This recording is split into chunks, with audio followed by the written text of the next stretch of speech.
నేనున్నాను కదా, నేనన్నీ చూసుకుంటాను. నన్ను నమ్ము. నమ్మమంటావా? అదేంటి శ్రీవల్లి అలా అడిగావు? నిన్ను నమ్మి మళ్ళీ మోసపోమంటావా?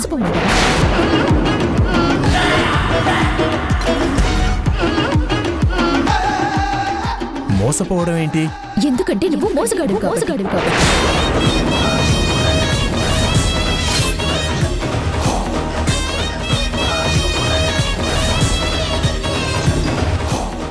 శ్రీవల్లి, నువ్వేం మాట్లాడుతున్నావో నాకు అర్థం కావట్లేదు. నటించకు, నిజం చెప్పు. నన్ను ఎందుకు మోసం చేశావు?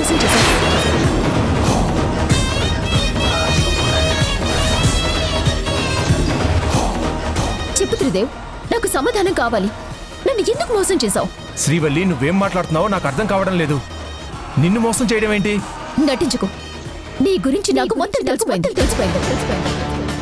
దేవుడి పేరుతో ఫైల్ కాల్ చేసినంత మాత్రాన నీ నిజ స్వరూపాన్ని తెలుసుకోవాలనుకున్నావా? నేను ఫైల్ కాల్చడం ఏంటి? నా నిజ స్వరూపం బయటపడడం ఏంటి? నువ్వేదో అపోహపడుతున్నావు. అపోహ కాదు, వాస్తవం తెలుసుకున్నాను. నువ్వు అమెరికాలో ఎన్ని క్రైమ్స్ చేశావో నీ చరిత్ర మొత్తం తెలిసిపోయింది. నువ్వు ఫైల్ కాలిపోయేలా చేశావని నాకు డౌట్ రాగానే అమెరికాలో ఉన్న నా ఫ్రెండ్కి ఫోన్ చేసి నీ హాస్పిటల్ పేరు చెప్పి నీ గురించి ఎంక్వైరీ చేయించాను. తను నీ గురించి చెప్పిన మాటలు విని నేను షాక్ అయిపోయాను. మీ ఫ్రెండ్ ఏం చెప్పింది? నువ్వు చేసిన మోసాలన్నీ చెప్పింది. నువ్వు రాంగ్ ట్రీట్మెంట్ చేయటం వల్ల 6 ఏళ్ల పాప ప్రాణాలు పోయాయని, అందుకు నీ డాక్టర్ లైసెన్స్ కూడా క్యాన్సిల్ చేస్తానని చెప్పింది. అంత పెద్ద తప్పు చేసి దాన్ని కప్పిపుచ్చుకోవటానికి నష్టపరిహారంగా వాళ్ళకి 2 కోట్లు చెల్లించి ఆ డాక్టర్ లైసెన్స్ తిరిగి పొందాలని చూస్తున్నా మీ క్రియల్ మెంటాలిటీ గురించి చెప్పింది. మా అమ్మా నాన్నలు ఒక్కటవ్వాలని నా 23 ఏళ్ల కలని నిజం చేసి నా ప్రాణాలు కాపాడి వాళ్ళతో కలిసుండే అదృష్టం నాకు కల్పించావని నీ మీద నాకు ఎంతో కృతజ్ఞత, గౌరవం ఉండేవి. కానీ ఇప్పుడు నువ్వు చేసిన దారుణాలు తెలుసుకున్నాక నువ్వంటే అసహ్యం వేస్తుంది. నీకు సంబంధించిన అన్ని విషయాలు దాచిపెట్టి మమ్మల్ని అందరినీ ఎలాగలా మోసం చేసావు. నా పేరు మీదున్న ఆస్తి కోసం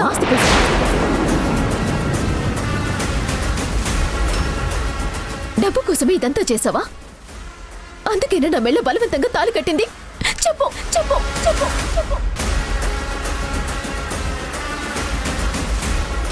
ఎక్కడో అమెరికాలో జరిగింది కదా, ఇండియాలో ఉన్న వాళ్ళకి ఎలా తెలుస్తుందిలే అనుకున్నావు. ఇప్పుడు మొత్తం ఆధారాలతో సహా దొరికిపోయేసరికి సిగ్గుతో తలదించుకుంటున్నావు. కాదు, నీ అమాయకత్వం చూసి జాలి పడుతున్నాను. అవును శ్రీవల్లి, ఎంతో తెలివైన దానివి అనుకున్నా నువ్వు ఎవరు ఏం చెప్పినా నమ్మేసే అంత అమాయకురాలివి అనుకోలేదు. నన్ను ఇన్ని మాటలు అన్నావు కదా, నేను నిన్ను ఒక్క మాట అడుగుతాను, దానికి సమాధానం చెప్పు. ఏంటది? నా గురించి మీ ఫ్రెండ్ చెప్పిన విషయాలన్నీ నువ్వు నమ్ముతున్నావా? నీ గురించి ఇంత డీటెయిల్గా మెయిల్ పంపాక నమ్మకుండా ఎలా ఉంటాను?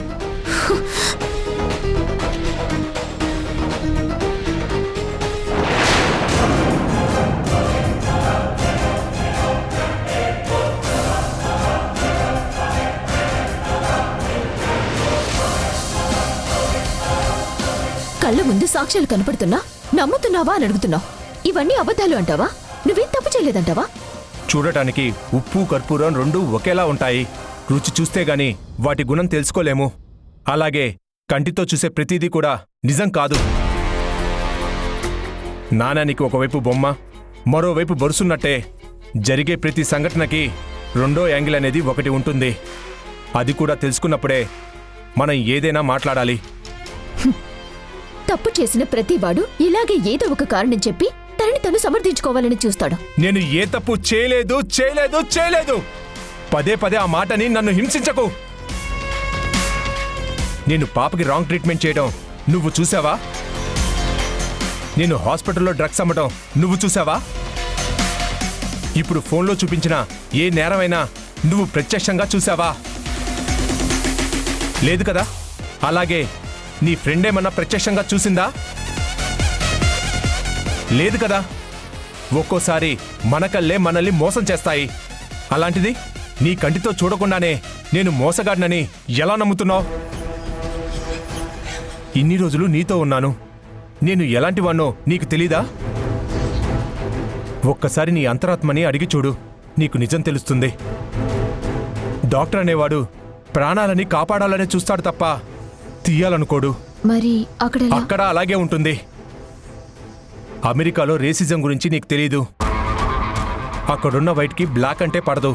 ఇండియా నుంచి వచ్చిన మాలాంటి వాళ్ళని చాలా తక్కువ చేసి చూస్తారు. నేను హాస్పిటల్లో అందరికంటే నెంబర్ 1 డాక్టర్. ప్రతి పేషెంట్ నన్ను ఒక దేవుళ్లా చూస్తారు. అది చూసి అక్కడ పనిచేసే కొంతమంది తెల్ల డాక్టర్స్కి అసూయ పుట్టింది. నా మీద ద్వేషం పెంచుకున్నారు. నేను ఆ చిన్నపిల్ల ప్రాణాల్ని కాపాడడానికి నా సాయశక్తిలా ప్రయత్నం చేశాను. కానీ నేనంటే పడని వాళ్ళు అందరూ కలిసి దాన్ని నా ఫెయిల్యూర్గా చిత్రీకరించి మొత్తం ఇష్యూకి నన్ను బాధ్యుణ్ణి చేశారు. లేనిపోని అలిగేషన్స్ అన్నీ నా మీద వేసి నా లైసెన్స్ని క్యాన్సిల్ చేయించారు. వాస్తవాలేంటో తెలుసుకోకుండా అందరిలాగే నువ్వు కూడా నన్ను అపార్థం చేసుకోకు.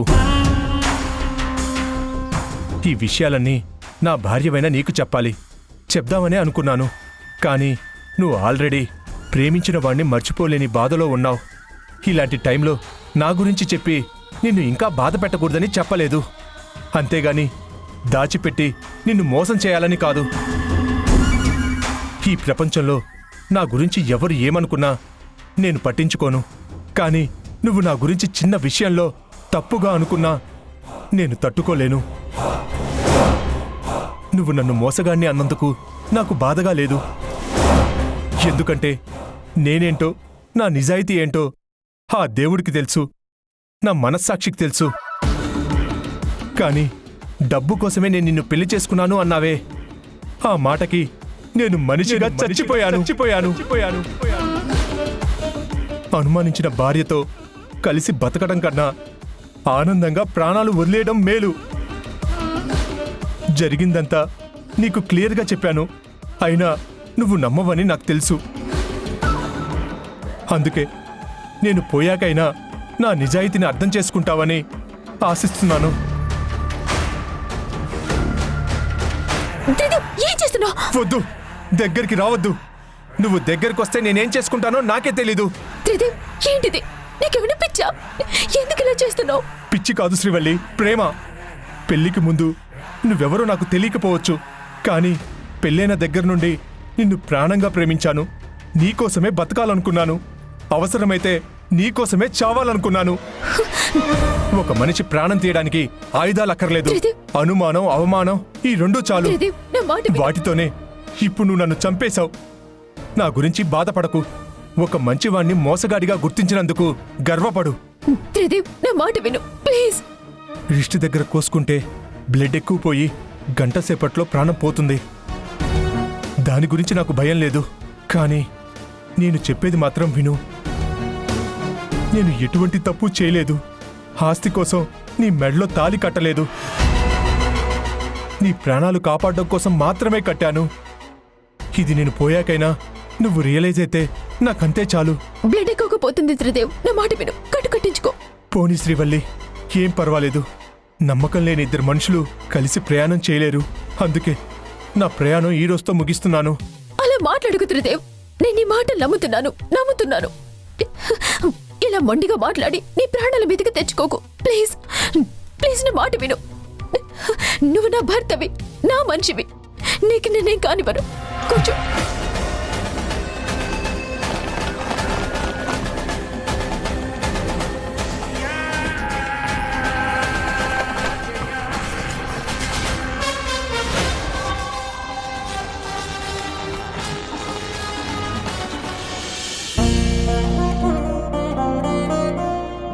మెల్లగా కూర్చోమ్మా.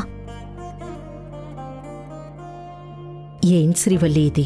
నన్ను మరీ చిన్నపిల్లని చూసినట్టు చూస్తున్నావు. అవును, ఇప్పుడు నువ్వు నాకు చిన్నపిల్లవి. నిజం చెప్పాలంటే నా కంటి పాపవి. నిన్నిలా చూసుకోవటం నా బాధ్యతమ్మా. నా బంగారు తల్లి. గుడ్ మార్నింగ్ సీత గారు, కాఫీ తీసుకోండి. ఏంటలా చూస్తున్నావు? ఈ కాఫీ నేనే స్వయంగా చేసి తీసుకొచ్చాను. మీరు నాకు కాఫీ తీసుకురావడం ఏంటండి? ఏ, ఎందుకు తీసుకురాకూడదు? సొంత భార్యకు కాఫీ తీసుకురావడం తప్ప? నువ్వు చెప్పు శ్రీవల్లి, తప్ప? అసలు తప్పు కాదు నాన్న. పైగా అది చాలా గొప్ప విషయం కూడా. మరి మీ అమ్మేంటమ్మా నేనేదో వింత పని చేస్తున్నట్టు అలా చూస్తుందేంటి? అప్పుడప్పుడు నీకు సేవ చేసే అవకాశాన్ని కూడా మాకు ఇవ్వాలి శ్రీమతి గారు.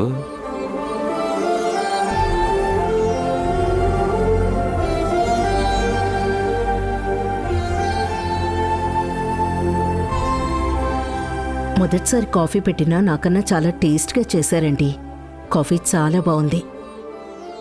అమ్మా, నాన్న చక్కెరతో పాటు నీ మీదున్న ప్రేమని కూడా అందరూ కలుపుంటారు. అంతేనా నాన్న? అవునమ్మా, కరెక్ట్గా చెప్పావు.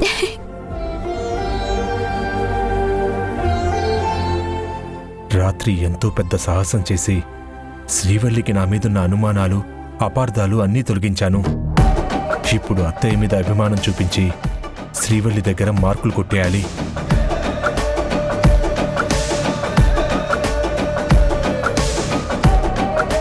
అత్తయ్య, రాత్రి బాగానే నిద్ర పట్టింది కదా? మళ్ళీ మీకు గుండెల్లో నొప్పొచ్చినట్టు ఏమనిపించలేదు కదా? ఏమనిపించలేదు బాబు, నాకిప్పుడు అంతా బాగానే ఉంది. బ్రేక్ఫాస్ట్కు ముందు మీరు వేసుకోవాల్సిన టాబ్లెట్స్ వేసుకున్నారా? శ్రీవల్లి ఇచ్చింది బాబు, వేసుకున్నాను. మీకు ఏ కొంచెం అనీజీగా అనిపించినా నాకు చెప్పండి. ఈ 2 months మీ హెల్త్ గురించి నేను ఎవ్రీడే మానిటరింగ్ చేస్తాను. డాక్టర్ గారి అల్లుడు రూపంలో నా దగ్గర ఉండగా నా ఆరోగ్యం గురించి నాకు భయం ఎందుకు బాబు?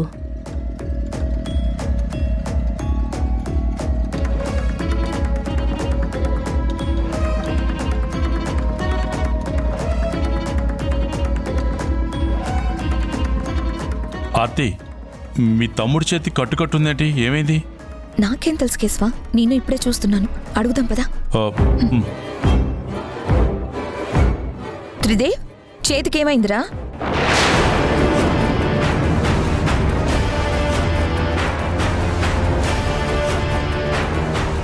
సమాధానం చెప్పకుండా సైలెంట్ గా ఉంటావేంట్రా? చెప్పు.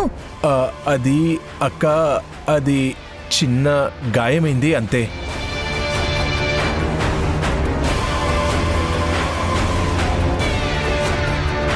అదే ఎలా అయింది? చూస్తుంటే అది చిన్న గాయంలా అనిపించడం లేదు. ఏం జరిగిందో చెప్పు.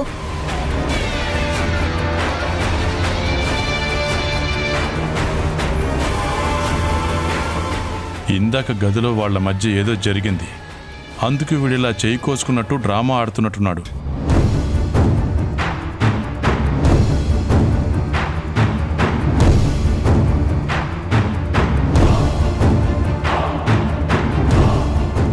మీ అక్క అడుగుతుంది కదా, చేతికి అంత పెద్ద గాయమైందంటే ఎందుకు అయ్యిందో మాకు చెప్పాలి కదా. బావా, అది యాక్చువల్గా అది అది నేను చెప్తానన్నయ్య. రాత్రి నేను యాపిల్ తింటానంటే తను కట్ చేస్తూ బ్యాలెన్స్ తప్పి చేయి కోసుకున్నాడు. అలా తనకి గాయమైంది. నిజమా? అవునదినా. మరి ఆ విషయం చెప్పకుండా అదేదో దేవరహస్యమైనట్టు మొహాట పడతావేంటి? నువ్వు అలా మౌనంగా ఉండేసరికి ఏమైనా సీరియస్ మ్యాటర్ అవ్వనని టెన్షన్ పడ్డాం. అవునల్లుడు గారు, మీరేదో జరగకూడదు జరిగిందన్నట్టుగా అలా విషయాన్ని దాచిపెట్టడం కరెక్ట్ కాదు. చూసావుగా మీ అక్క బావలు ఎంత కంగారు పడ్డారో. సారీ మావయ్య. సారీ అక్క. సారీ బావా. సారీ ఎందుకులే, పెద్దగా ఇంక కట్ అవ్వలేదు కదా. లేదక్క, ఏదో చిన్నగా కట్టయింది. చూసుకోవాలి కదా మరిది గారు, మరీ అంత అజాగ్రత్తగా ఉంటే ఎలా? ఇదిగో చూడండి, ఇలా అంటారనే నేను సైలెంట్ అయ్యాను. సర్జరీలు చేసే డాక్టర్కి కట్ చేయడం కూడా రాలేదని అందరూ నవ్వుతారేమో అనిపించి మీకు ఈ విషయం చెప్పకుండా దాచాను అంతే. ఇందులో నవ్వుకోవడానికి ఏముంది అల్లుడు గారు? పొరపాటున అలా జరిగింది, అందులో మీ తప్పేముంది? అయినా మనమందరం ఫ్యామిలీ మెంబర్సే కదా, ఇక్కడ మిమ్మల్ని ఎవరూ హేళన చేయరు.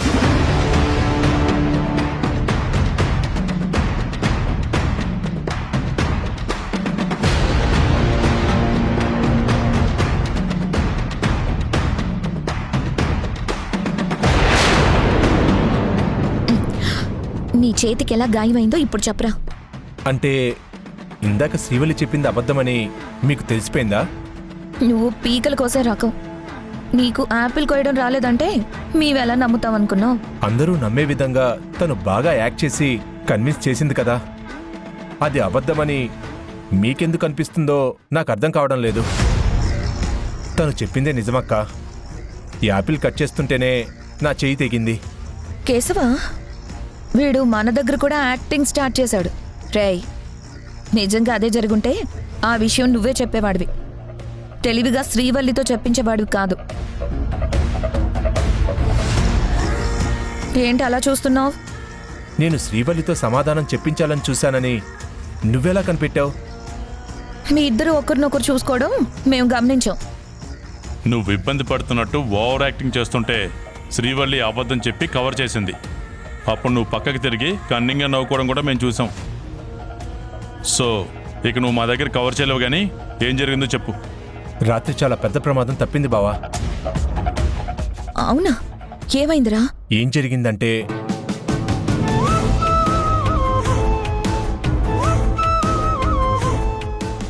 అమెరికాలో ఉన్న నా ఫ్రెండ్ కి ఫోన్ చేసి నీ హాస్పిటల్ పేరు చెప్పి నీ గురించి ఎంక్వైరీ చేయించాను.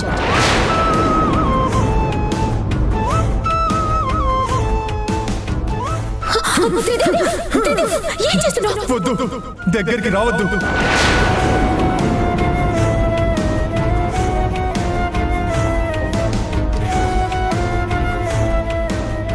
దాన్ని నమ్మించడానికి ఆ టైంలో ఏం చేయాలో అర్థం కాలేదు. అందుకే అలా చేశాను. అంటే తను అనుకున్నంత పని చేసిందన్నమాట. ఇక్కడ ఇండియాలోనే ఉండి అమెరికాలో ఉన్న నీ చరిత్ర అంతా తెలుసుకుంది అంటే ఆ శ్రీవల్లి మామూలుది కాదు. ఆ శ్రీవల్లి ఆవలిస్తే పేగులు లెక్క పెట్టే రకం. తనని మనం అంత ఈజీగా మోసం చేయలేం. తన దగ్గర నుంచి ఆస్తిని మనం కొట్టేయడం చాలా కష్టం అనిపిస్తుంది. నువ్వే అలా డిసప్పాయింట్ అయితే ఎలా కేశవా? కష్టం లేని పని ఏదీ ఉండదు. మనం ప్రయత్నం చేస్తూ ఉంటే అదే ఈజీ అవుతుంది. ఆ శ్రీవల్లిది మామూలు బ్రెయిన్ కాదు ఆర్తి. అలాంటి శ్రీవల్లిని మా వాడు చిన్న కత్తి డ్రామా ఆడి బోల్తా కొట్టించాడంటే మా తమ్ముడు బ్రెయిన్ దానికి మించి ఉంటుంది. అది వీడి దగ్గర గెలవలేదు. అయితే శ్రీవల్లికి ఇప్పుడు నీ గురించి అన్ని విషయాలు తెలుసు. కానీ తను తెలుసుకున్నవన్నీ అబద్ధాలని, నువ్వు చెప్పినవే నిజమని తను నమ్ముతుంది. అవునా? అవును బావా. ఇక మళ్ళీ నీ మీద తనకు అనుమానం రాదు కదా? రాదు, రానివ్వను. ఇప్పుడు తను నా మీద డౌట్ పడిన విషయాన్ని కూడా అంత ఈజీగా విడిచిపెట్టను. ఏం చేస్తావురా? అయ్యో, నా భర్తని అనవసరంగా అనుమానించానే అని తనలో తానే బాధపడేలా చేస్తాను. నా గురించి ఎవరు ఏం చెప్పినా పట్టించుకోకుండా నేను చెప్పిందే వేదమని తను నమ్మేలా చేస్తాను. నేను పందిని చూపించి అది నంది అంటే అవునండి అనేంతగా దాన్ని నా గ్రిప్లో పెట్టుకుంటాను. వెరీ గుడ్, అలాగే చెయ్యి. దాన్ని ఎలాగైనా సరే పూర్తిగా నీ మాయలో పడేసే. అప్పుడు మనకి తిరుగుండదు. త్రిదేవ్, మళ్ళీ చెప్తున్నాను, తను చాలా డేంజర్. నువ్వు వేసే ప్రతి అడుగు ఆలోచించి వెయ్యి. డోంట్ వరీ బావా. సమస్యకి 1000 కళ్ళైతే దాన్ని సాధించేవాడికి 1,000,000 కళ్ళు. శ్రీవల్లి అనే సమస్యని నా కాళ్ళ కింద తొక్కి పెడతాను.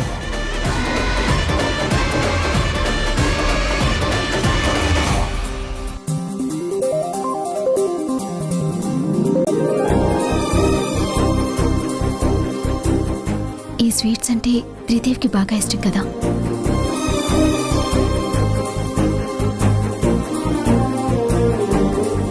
త్రిదేవ్ ఎక్కడున్నాడు?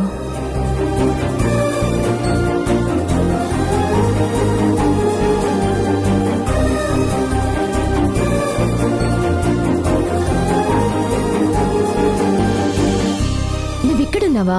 నీకోసం ఇల్లంతా వెతుకుతున్నాను. ఎందుకు శ్రీవల్లి?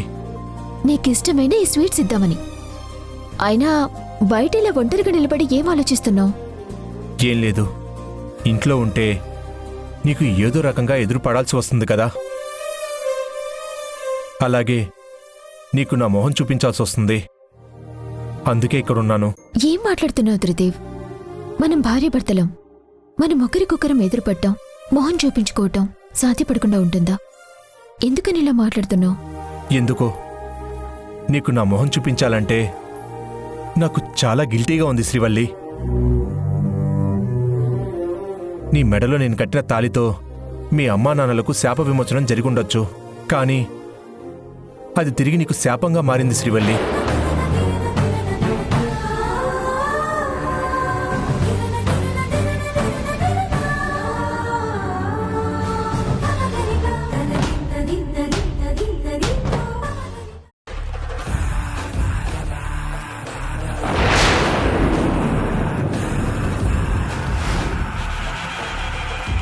ఏంటి కేశవా, వీడు ఆ సీతమ్మ రూమ్లోకి వెళ్ళాడు. ఏం చేస్తాడంటావు? కంపు తీసి పీక పిసుకు చంపేస్తాడా?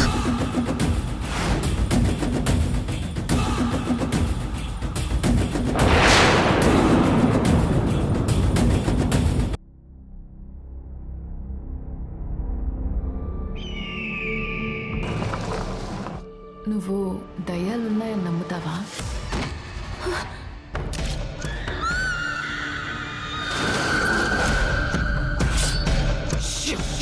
దయ్యం వస్తుంది.